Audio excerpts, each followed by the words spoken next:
Hello students, welcome to your YouTube channel Gyan Guru academy. Dear students, आज हम बात करेंगे class 11th CHS entrance exam में जो हम केमिस्ट्री पढ़ रहे हैं उसके चौथे चैप्टर की। किस चैप्टर की बात करेंगे बच्चों? चौथे चैप्टर की, जिसका नाम है परमाणु की संरचना यानी कि स्ट्रक्चर ऑफ द एटम।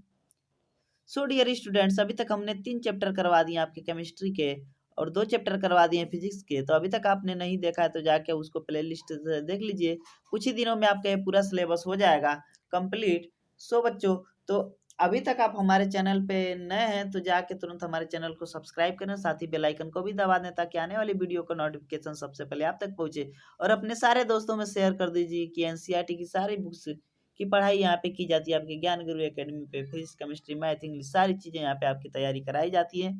तो बच्चों चलिए शुरू करते हैं आज का क्लास। आज का क्लास है बच्चों चौथा चैप्टर, जिसका नाम था क्या? परमाणु की संरचना। क्लियर है? परमाणु की संरचना में देखते हैं पदार्थ में आवेशित कण। पहला पॉइंट है बच्चों, पदार्थों में आवेशित कण क्या होते हैं उनके बारे में जानेंगे। परमाणु विभाज्य है और आवेशित कणों से बना है। अब तक हमने पढ़ा था कि परमाणु अविभाज्य है, लेकिन यहाँ पे बताया जा रहा है कि परमाणु क्या बच्चों? विभाज्य है। ठीक है, और इसी कारण दो वस्तुओं को आपस में रगड़ने से उनमें विद्युत आवेश उत्पन्न हो जाता है। ठीक है, दो वस्तुएं आपस में अगर हम रगड़ते हैं तो उनमें क्या उत्पन्न हो जाता है बच्चों? विद्युत आवेश उत्पन्न हो जाता है।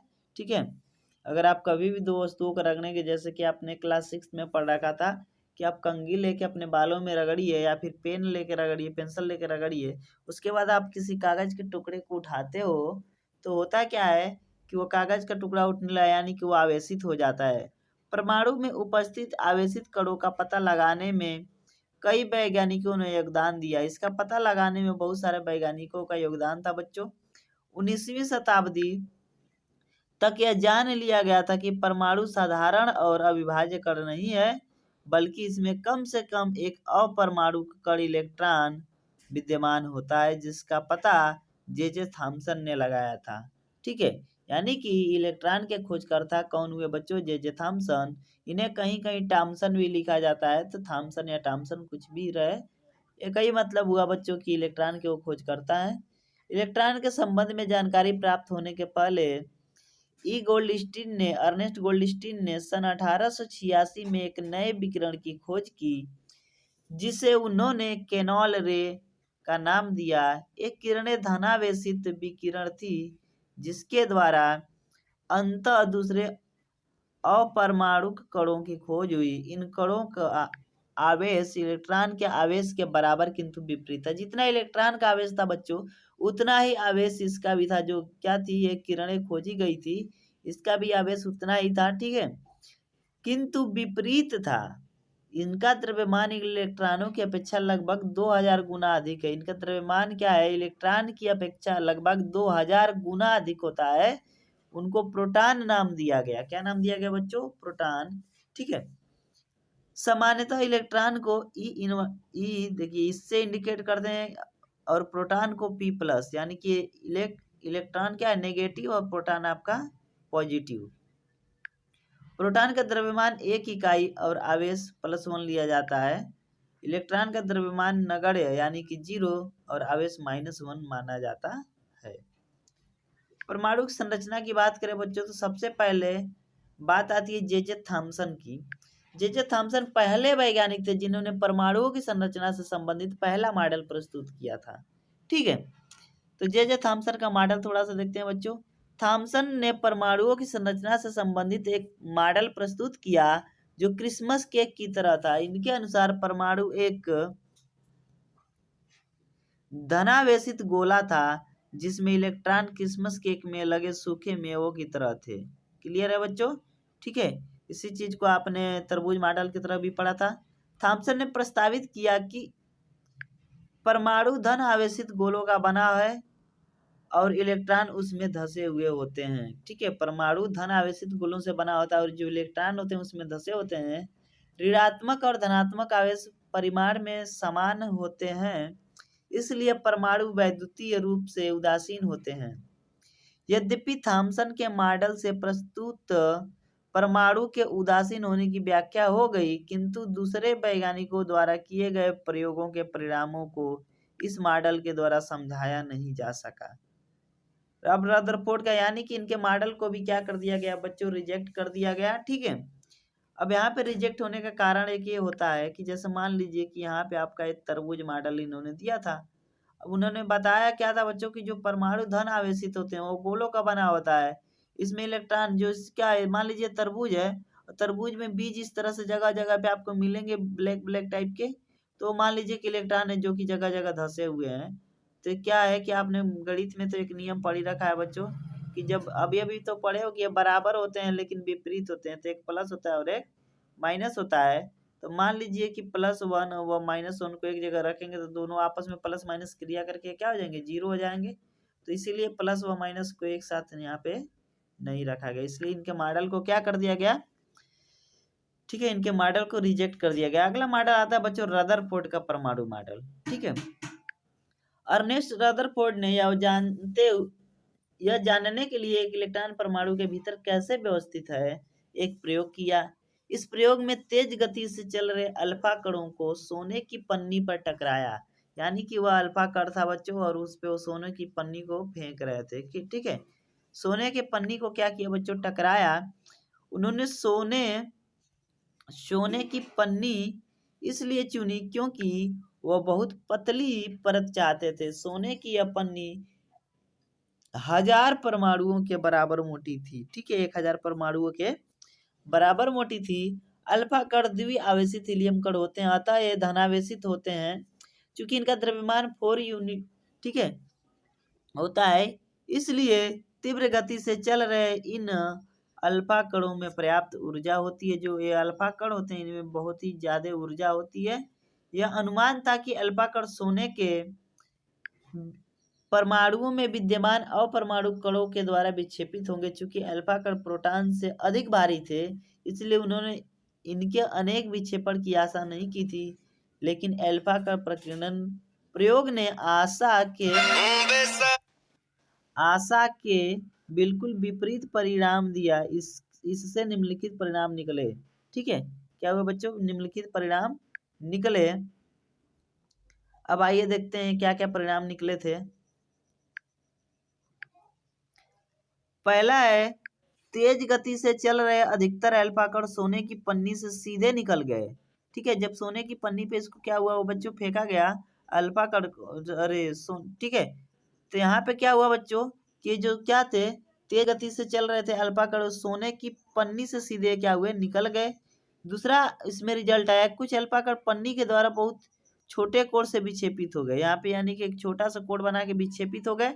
ठीक है, आश्चर्यजनक रूप से प्रत्येक 1200 कणों में से एक कण वापस आ गया, और इसमें से जितने भी कण थे 1200 उन्होंने कणों को फेंका। 1200 नहीं, सॉरी बच्चों, 12,000 कणों में से उन्होंने एक कण वापस भी आ गया। ठीक है, यहाँ पे इतना आपने समझ लिया बच्चों। चलिए अब आगे देखते हैं, इस प्रयोग के आधार पर रदरफोर्ड ने क्या परिणाम निकाले, क्या रिजल्ट निकाला उन्होंने। परमाणु के भीतर का अधिकतर भाग खाली। उन्होंने समझ लिया कि जब क्या है, यह पार हो जा रही है, ठीक है, पत्नी क्या है आप लोग की, तो यहाँ पे जो सोने की पन्नी है इस पे जब इस तरह से फेंका जा रहा है इसको, तो ये क्या हो रहा है, इससे पार हो जा रहा है, तो इसके बीच क्या होगा, खाली स्थान भी होगा, क्योंकि अधिकतर अल्फा कण बिना विक्षेपित हुए सोने की पतली पन्नी से बाहर निकल गए थे। अल्फा कण जो है सोने की पन्नी से बाहर निकल गए। बहुत कम कण अपने मार्ग में विक्षेपित हुए, और बहुत ही कम ऐसे कण थे जो अपने मार्ग में क्या हुए बच्चों, विक्षेपित हुए, जिससे यह ज्ञात होता है कि परमाणु में धनावेशित भाग बहुत कम है।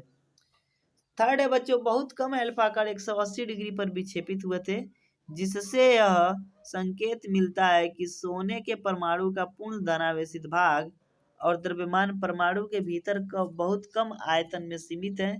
प्राप्त आंकड़ों के आधार पर उन्होंने यह निष्कर्ष निकाला कि नाभिक की त्रिज्या परमाणु की त्रिज्या से 105 गुना छोटी होती है। अपने प्रयोगों के आधार पर रदरफोर्ड ने परमाणु का नाभिकीय मॉडल प्रस्तुत किया, जिसके निम्नलिखित लक्षण थे। इन्होंने अपने प्रयोग के आधार पर बच्चों परमाणु का मॉडल दिया, जो कि उसके कुछ यहाँ पे लक्षण बताए जा रहे हैं। पहला पॉइंट यह है कि परमाणु का केंद्र धनावेशित होता है जिसे नाभिक कहा जाता है।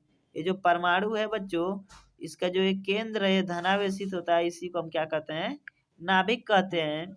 इलेक्ट्रॉन नाभिक के चारों ओर निश्चित कक्षाओं में चक्कर लगाते रहते हैं। जो इलेक्ट्रॉन होते हैं बच्चों, ये क्या करते हैं, नाभिक है इसके चारों तरफ निश्चित कक्षाओं में अपनी क्या करते रहते हैं, चक्कर लगाते रहते हैं इस तरह से। अगला पॉइंट है नाभिक का आकार परमाणु के आकार की तुलना में काफी कम होता है। जो परमाणु का आकार है बच्चों, ये परमाणु का पूरा आकार है, इसमें जो नाभिक है इसका आकार इसके तुलना में तो कम होगा ही होगा क्योंकि इसके अंदर है। ठीक है। रदरफोर्ड के परमाणु मॉडल की कमियां भी कुछ थी जिसकी वजह से इनके मॉडल को क्या कर दिया गया, रिजेक्ट कर दिया गया था। देखते हैं क्या कमियां है। गोलाकार कक्ष में चक्र करते हुए इलेक्ट्रॉन का स्थायी हो पाना संभावित नहीं है। इसमें क्या था बच्चों कि इस तरह से बीच में नाभिक है और इस तरह से चल रहे हैं। ठीक है। तो जिस तरह से चलते चलते चलते एक स्थिति ऐसी आएगी कि इसके नाभिक में आके गिर जाएगा इलेक्ट्रॉन। जब नाभिक में आके गिर जाएगा तो इलेक्ट्रॉन क्या था, ऋणावेशित था, और ये आप लोग का प्रोटॉन क्या है, धनावेशित है। तो ये क्या हो जाएगा, इसकी वजह से प्लस और माइनस फिर एक जगह आ जाएंगे और ये आपस में, ठीक है, इसकी वजह से इनके मॉडल को भी रिजेक्ट कर दिया गया। क्लियर है। ठीक है। अगला है, कोई भी धनावेशित कण गोलाकार कक्ष में त्वरित होगा। त्वरण के दौरान आवेशित कणों से ऊर्जा का विकिरण होगा। इस प्रकार अस्थायी कक्ष में घूमता हुआ इलेक्ट्रॉन अपनी ऊर्जा विकृत करेगा और नाभिक से टकराएगा।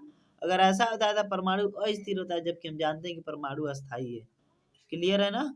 चलिए, बोर का परमाणविक मॉडल। बोर का परमाणविक मॉडल क्या था, इनको समझ लेते हैं। रदरफोर्ड के मॉडल की कमियों को दूर करने के लिए नील बोर्स ने परमाणु की संरचना के बारे में निम्नलिखित अवधारणाएं प्रस्तुत की। पहला, इलेक्ट्रॉन केवल कुछ निश्चित कक्षाओं में ही चक्कर लगा सकते हैं, जिन्हें इलेक्ट्रॉन का विविक्त कक्षा कहते हैं। ठीक है। उसके बाद बच्चों है, जब इलेक्ट्रॉन इस विविक्त कक्षा में चक्कर लगाते हैं तो उनकी ऊर्जा का विकिरण नहीं होता इन कक्षाओं में, या कोषों की ऊर्जा स्तर कहते हैं। क्या कहते हैं बच्चों, इन कक्षाओं को ऊर्जा स्तर कहते हैं। ठीक है। जैसे मान लीजिए इस तरह से एक कक्षाओं में चल रहे हैं तो इनकी कक्षाएं हो गई, ये देखिए इनकी सारी क्या है, कक्षाएं हैं। एक कक्षाएं K11 या 1 2 3 के द्वारा दिखाई जाती हैं। ये जो कक्षाएं बन रही बच्चों, जैसे मान लीजिए आपका नाभिक, ये पहली कक्षा, दूसरी कक्षा, तीसरी कक्षा, चौथी कक्षा, तो इनको KLMN नाम भी दिया जाता है, या फिर 1 2 3 4 भी कर सकते हैं। ठीक है। न्यूट्रॉन के बारे में थोड़ी सी जानकारी रखें। सन यह स्पष्ट दिखने 1972 में चैडविक ने एक अपारमाणविक कण की खोज निकाला जो आवेशित, अनावेशित और द्रव्यमान में प्रोटॉन के बराबर था। क्लियर है बच्चों। अनावेशित था और द्रव्यमान में किसके बराबर था बच्चों, प्रोटॉन के बराबर था। अंत इनका नाम न्यूट्रॉन पड़ा, और इसका नाम क्या पड़ा बच्चों, न्यूट्रॉन पड़ा। ठीक है। न्यूट्रॉन आपने समझ लिया। ठीक है। उसके बाद बात करते हैं, हाइड्रोजन को छोड़कर ये सभी परमाणुओं के नाभिक होते हैं। सामान्यतः न्यूट्रॉन को N से दर्शाया जाता है। जो न्यूट्रॉन होता है बच्चों, N से दर्शाया जाता है। परमाणु का द्रव्यमान नाभिक में उपस्थित प्रोटॉन और न्यूट्रॉन के द्रव्यमान के योग के द्वारा प्रकट किया जाता है। इनके योग के द्वारा इनको क्या किया जाता है बच्चों, प्रकट किया जाता है। विभिन्न कक्षाओं में इलेक्ट्रॉन का वितरण, जो अलग अलग कक्षाएं होती हैं उनमें इलेक्ट्रॉन का वितरण क्या होता है, उनको समझ लेते हैं। परमाणुओं को विभिन्न कक्षाओं में इलेक्ट्रॉन वितरण के लिए बोर और बरी ने कुछ नियम प्रस्तुत किए। पहला है बच्चों, इन नियमों के अनुसार किसी कक्षा में उपस्थित अधिकतम इलेक्ट्रॉनों की संख्या 2n² से दर्शाया जा सकता है, जहां n कक्षा की संख्या का ऊर्जा स्तर। इसलिए इलेक्ट्रॉनों की अधिकतम संख्या पहले कक्ष या K कोष में 2 होगी, दूसरे कक्ष में 8 होगी, तथा तीसरे कक्ष में 18 और चौथे कोष में 32 हो जाएगी। सबसे पहले बाहरी कोष में इलेक्ट्रॉन की अधिकतम संख्या 8 ही हो सकती है। सबसे बाहरी कोष में जो इलेक्ट्रॉनों की अधिकतम संख्या होगी वो बच्चों क्या होगी, 8 ही हो सकती है। किसी परमाणु के दिए गए कोष में इलेक्ट्रॉन तब तक स्थान नहीं लेते जब तक कि उससे पहले वाले भीतरी कक्ष पूर्ण रूप से भर नहीं जाते। इससे स्पष्ट पता चलता है कि कक्षाएं क्रमानुसार भरती हैं। यानी कि बच्चों कक्षाएं तब तक नहीं, जैसे मान लीजिए इस वाले में पहले में अधिकतम 2 इलेक्ट्रॉन रहने की जगह है, तो और इसमें क्या है 8, तो 8 जब भर जाएगा तभी हम इसके तीसरे कक्षा में जाएंगे। ठीक है। पूरी तरह से भर जाएगा तभी हम इसके तीसरे कक्षा में जाएंगे। क्लियर है। वैलेंसी यानी कि संयोजकता, किसी परमाणु की सबसे बाहरी कक्षा में उपस्थित इलेक्ट्रॉनों की संयोजकता इलेक्ट्रॉन, ठीक है। क्या है बच्चों, किसी परमाणु के सबसे बाहरी कक्षा में उपस्थित इलेक्ट्रॉन संयोजकता संयोजकता इलेक्ट्रॉन कहा जाता है। जैसे मान लीजिए इसके बाहरी कोश में, ठीक है, अधिकतम कितने इलेक्ट्रॉन है, 5 इलेक्ट्रॉन है। कितने हैं बच्चों, 5 इलेक्ट्रॉन है। तो इनकी जब संयोजकता निकालेंगे तो ध्यान देंगे कि इसको कितने इलेक्ट्रॉन की आवश्यकता है अपना अष्टक पूरा करने के लिए। तो ये 3 अगर अपना इलेक्ट्रॉन लेगा किसी से तो इसका अष्टक पूरा हो जाएगा, ठीक है। प्रत्येक कोष अपना अष्टक पूरा करना चाहती है तो ये भी पूरा करना चाहेगी, तो 3 लेगा तो इसका क्या हो जाएगा, अष्टक पूरा हो जाएगा। लेकिन एक स्थिति ये भी है बच्चों कि अगर यह अपना 5 दान कर दे तब भी क्या हो जाएगा, ठीक है, आदर्श गैस बन जाएगा।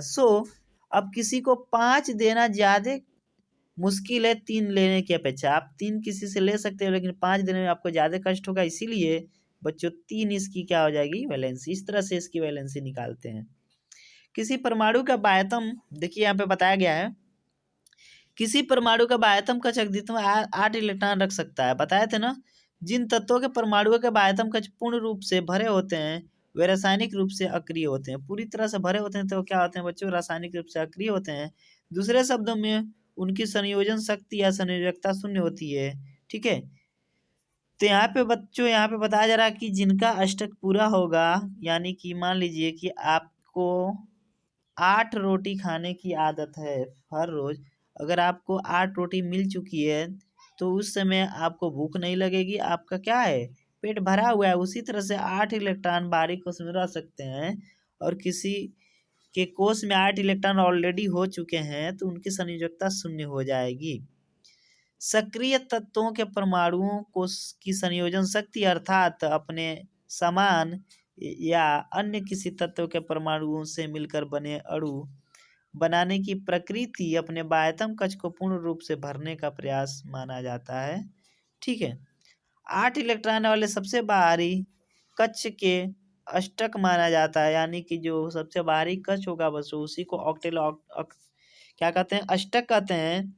परमाणु अपने अंतिम कक्ष में अष्टक प्राप्त करने के लिए क्रिया करते हैं या आपस में इलेक्ट्रॉनों की साझेदारी करते हैं। उनको ग्रहण करने या उनका त्याग करने से होता है। या किसी से लेंगे तो इलेक्ट्रॉन का ग्रहण हुआ और अपना इलेक्ट्रॉन देंगे किसी को तो उस इलेक्ट्रॉन का त्याग कहलाता है। परमाणु के बायतम कक्ष में इलेक्ट्रॉनों का अष्टक बनाने के लिए जितनी संख्या में इलेक्ट्रॉनों की साझेदारी या स्थानांतरण होता है वही उस तत्व की संयोजकता शक्ति अर्थात संयोजकता होती है। उदाहरण के लिए हाइड्रोजन, हीलियम, लिथियम, सोडियम प्रत्येक परमाणुओं के बायतम कक्ष में 1 इलेक्ट्रॉन होता है, अतः यह 1 इलेक्ट्रॉन का त्याग कर सकते हैं, इसलिए उनकी संयोजकता 1 कही जाती है, ठीक है। यानी 1 इलेक्ट्रॉन अपना त्याग कर सकते हैं बच्चों। जैसे मान लीजिए सोडियम 11 नंबर इसका एटम नंबर, तो जब इसका तो पहले में अधिकतम कितने इलेक्ट्रॉन, 2, दूसरे में कितने 8। अब 8 से ज़्यादा रह नहीं सकता तो 1 इलेक्ट्रॉन बचा हुआ है वो उसके बाहरी कोश में चला जाएगा। तो अगर यह इलेक्ट्रॉन अपना एक किसी को त्याग देगा तब इसका क्या हो जाएगा, अक्रिय गैस बन जाएगी। और या फिर किसी से यह 7 ले ले तब ये क्या हो जाएगा बच्चों, 8 बन जाएगा। तो 1 देना आसान है, तो वही बात कहा जा रहा है, एक अपना दे के क्या हुआ, अष्टक पूरा कर लेगा, इसलिए वो क्या कहलाया जाएगा। फिर है बच्चों संयोजकता उसकी एक ही होगी। क्लियर हो गया ना।